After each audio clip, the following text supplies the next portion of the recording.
I ain't no cop. I ain't no lawyer. I watch Law and Order. You know what I'm saying? And the way this is going, it looks like a certain type of thing is going down. Chaotic. It's hard to actually figure out what's what, but it's becoming clearer. It's becoming clearer and clearer. But for years, we thought we had the Vegas tragedy mapped out in our minds. The flashing lights of the Strip, the roaring BMW, the sudden gunfire that ended an era. But tonight, everything we thought we knew gets blown to pieces. Mopreme Shakur, the brother of Tupac Shakur, has come forward with a revelation that changes the entire game. He says the story we were told was a cover-up, a carefully arranged narrative designed to bury the real truth. According to him, Tupac may not just be a victim of that September night. He may still be alive, forced into hiding, and his enemy is not some faceless rival. It is one of the most powerful men in hip-hop history. The name at the center of it all. Diddy. Boy, Puffy called me, though. Puffy called me back in the day. He called me, he was like, I just want you to know I ain't have nothing to do with your brother's, The ground is shifting because this is not a random vlogger recycling old theories. This is blood. This is Family Mop went on Piers Morgan and stared straight into the camera with the same calm intensity his brother once had. When pressed about Diddy's denials, Mop did not mince words. He said he had his doubts, serious doubts, and reminded us of something chilling he once told Diddy nearly 2 decades ago. The truth is still yet to come out. So we going to see years have passed, and now it feels like we are finally starting to see. Because if Tupac's own brother refuses to buy Diddy's innocence, then how much of what we were sold about that night still holds up? We know Diddy called Mop in 2008. That is not speculation. It happened. He reached out through Big Boy, the radio host, asking for a meeting. Imagine it. Diddy, the king of bad boy records, rattled enough by whispers that he phoned the Shakur family himself, surrounded by his crew. Mop listened as Diddy swore up and down he had nothing to do with the shooting. But Mop did not let him off the hook. He told him straight. The truth always comes out. Now, 27 years later, Mop admits it looks more and more like that statement from Diddy was not entirely honest. If the denials were airtight, why are cracks showing now? Why do we keep hearing the same rumors from insiders who lived in those rooms and walked those streets? I mean, that's Puffy's homie. You know what I mean? They have a relationship. They're friendly. They know each other. And this is where it turns darker. Mop's doubts are not floating alone. They are tied to a history of whisper campaigns that stretch all the way back to 1996. Insiders in Los Angeles clubs spoke of Diddy having a cleanup squad, a quiet crew that stepped in after dangerous incidents. Witnesses who might have spoken suddenly went silent. Cases stalled, files disappeared. Could that explain why investigations into Tupac's case seemed cursed for so long? Is this why, after nearly 3 decades, we only have Keefe D officially charged while dozens of names never saw the inside of a courtroom? We have to ask, was somebody making sure the truth never reached daylight? Even law enforcement circles whisper about the same thing. Federal documents reveal that in a secretly recorded police interview, Diddy's name came up more than 40 times in connection with Tupac's head, 40 times Keefe. D claimed Diddy put a bounty on Tupac and Suge Knight millions of dollars for their heads millions. He described a moment where Diddy allegedly said, "I will give anything for that dude. Head, if this was simply talk. Why was it repeated word for word in so many retellings? And why decades later do prosecutors still have that tape locked away?" I think that they don't want, if they was in any of those freak-off tapes, if they played a part in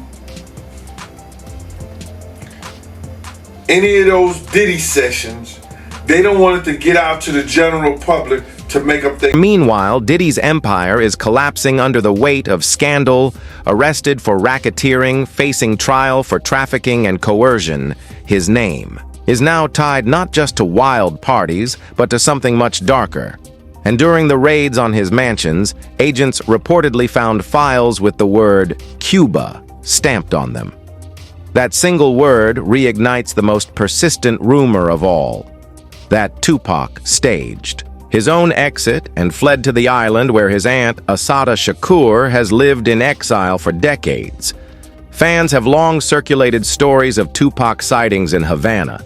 Side streets, grainy footage of a man with the same gait, the same shaved head, the same intensity. Were those files evidence of Diddy's role in keeping the real story buried? Was he not just a conspirator in the shooting, but also in controlling the myth of Tupac's disappearance? Let's not forget Michael Nice, Tupac's former bodyguard. Once swore he helped smuggle him out. He even claimed Fidel Castro sanctioned the exile. Nice said Tupac switched bodies at the hospital and slipped onto a jet bound for Barbados before reaching Cuba. The story was dismissed as outrageous until Nice suddenly wound up gone just as he promised to release proof. So when federal raids dig up Cuban references inside Diddy's files, we cannot help but wonder, was Nice telling the truth all along? I always said, Keisha, I'm not going to live, past a certain time, or, I know I'm going to get shot up. He knew that. That was, the one thing that he did know. The unanswered questions pile higher. Why did no bystander see the shooter on one of the busiest nights in Vegas? Why was Tupac's weight and height listed incorrectly on the coroner's report? Why did the cremator retire immediately after working on his case? Why did Suge Knight later suggest Tupac was still alive, telling TMZ in 2014 why you think nobody been arrested because Tupac not gone? Each detail alone is strange together. They form a map pointing toward deception. And now with Mop's words echoing through the headlines we have to ask, is the story finally ready to break open? Mop himself is careful, cautious, reminding us this is still unfolding. But even his restraint speaks volumes. If he were certain Diddy had no involvement, he would say so. Instead, he points to the doubts, the lingering suspicions, and says once more, we going to see. For a man carrying the pain of his brother's loss for nearly 30 years, he does not waste words.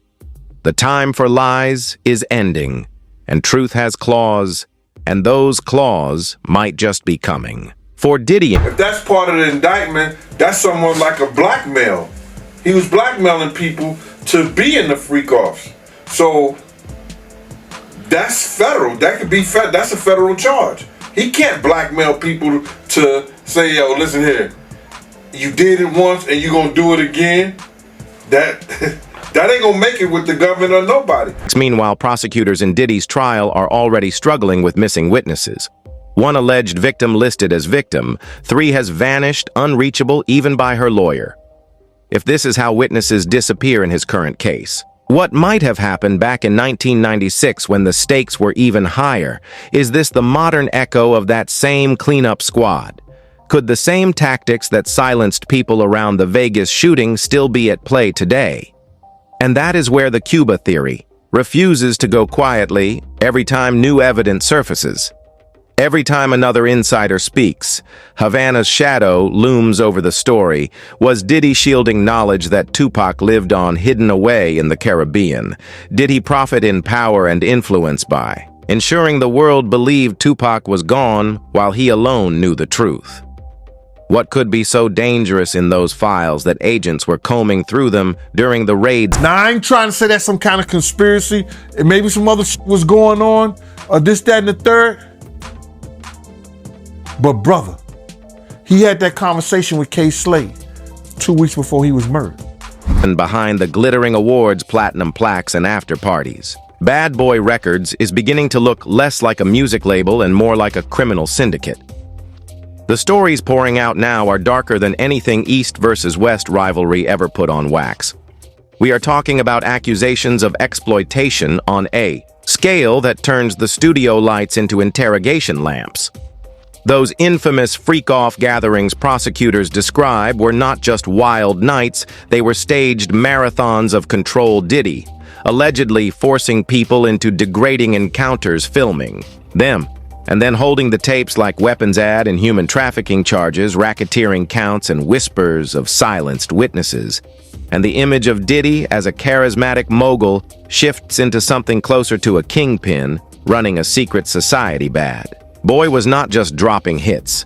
It was a fortress of loyalty enforced by former associates. Describe a world where saying no to Diddy was not an option, where favors turned into debts, and debts could get ugly if this machinery was moving back. In 1996, it is not far-fetched to imagine how the aftermath of Tupac's shooting could be controlled, massaged, or buried altogether. Witnesses vanish, files go missing, and those who try to speak up either retract their statements or never surface. Again, is it? Any wonder the Vegas investigation seemed cursed from day one? Now, with federal agents combing through every corner of his empire, it feels like all the skeletons are finally rattling out. 3 law firms on retainer. I don't know how much money is coming in, but I know that a lot of money is going out every single month for Diddy. The most chilling skeleton may be the so-called Cuba files. Federal agents cataloged boxes of documents and digital storage devices during their sweep of Diddy's estates. Among them was this cryptic label, Cuba. We do not know what lies inside, but the speculation has already spiraled into fever. Could these files contain encrypted communications tracing back to the 90s records of secret payments, or even first-hand proof that Tupac slipped into exile rather than a coffin?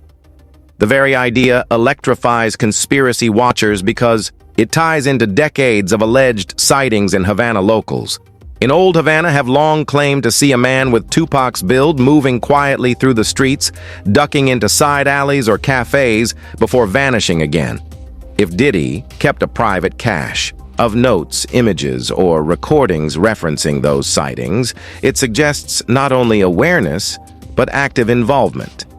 The Cuba files may not just be a label, they could be the connective tissue between rumor and reality. But I'm still a little suspicious about the timing and how it's all rolled out here. What makes this discovery even more chilling is the timing. These files surfaced during a raid that was supposed to target trafficking and coercion, not unsolved shootings from nearly 30 years ago. That overlap raises the possibility that Diddy's alleged double life as mogul and shadow boss bled across decades, with one crime shielding another. If investigators open those files and find anything tying him to Cuban intermediaries, it would be nothing short of explosive. The raid, meant to crack open his modern empire, could accidentally unravel hip-hop's oldest mystery. But here is where the twist cuts deepest. If the Cuba files exist in detail, then it is not just Diddy in the spotlight anymore. The logistics of moving and protecting someone as famous as Tupac would require layers of cooperation, political allies, financial backers, even international intelligence players. That kind of network cannot survive for decades without silence at the top. So how many powerful names have been complicit in this cover-up, and how far would they go to keep it buried? They laid the blueprint for me, and they're not here anymore. So I always want to make sure that,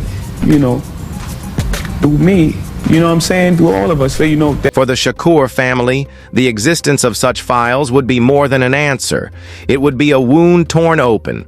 Proof of survival would mean proof of betrayal. It would mean that while millions mourned and hip-hop built its mythos around a lost king, select insiders profited from the deception controlling narratives, royalties, and legacies. The weight of that revelation could crush reputations across the industry, and that may be why whispers surrounding the Cuba files carry such danger. We stand on the edge of something unprecedented. If these documents are ever made public, they could validate suspicion and confirm the story of Tupac is not finished.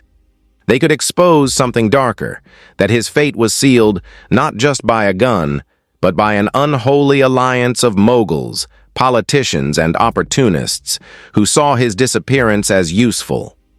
Either way, the Cuba files promise that the truth will be more shocking than anyone dared to imagine. Diddy named Diddy 77 times in court documents related to Tupac's.